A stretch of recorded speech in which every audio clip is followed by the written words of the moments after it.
Au Tennis Club de Paris. Également dans l'actualité, l'enquête se poursuit au lendemain du vol à main armée chez Zara sur les Champs-Élysées. Plusieurs malfaiteurs ont fait irruption, la fermeture un peu avant minuit.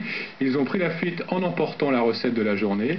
Ce type de braquage est fréquent sur la plus belle avenue du monde, mais les autorités tiennent à rassurer les promeneurs. Laurence Barbry, Frédéric Bobin. C'est ce matin, en arrivant sur leur lieu de travail, que les salariés de cette enseigne ont appris la nouvelle. Vers minuit, alors que les derniers employés s'affairent au rangement, deux individus cagoulés font irruption dans le magasin. Armés, ils se font remettre le contenu des caisses, puis prennent la fuite en enfermant dans la salle du coffre deux membres du personnel.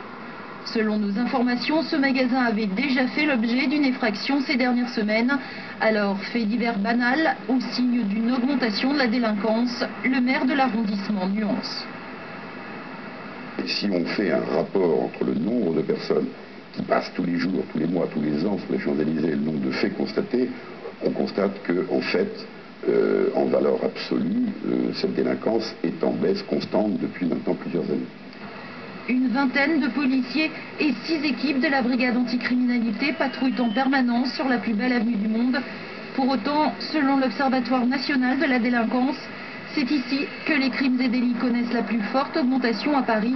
À ce titre, la vidéosurveillance devrait bientôt faire son apparition sur les champs. En attendant, les malfaiteurs courent toujours. Le montant du butin est évalué à plusieurs milliers d'euros. L'enquête a été confiée à la police judiciaire.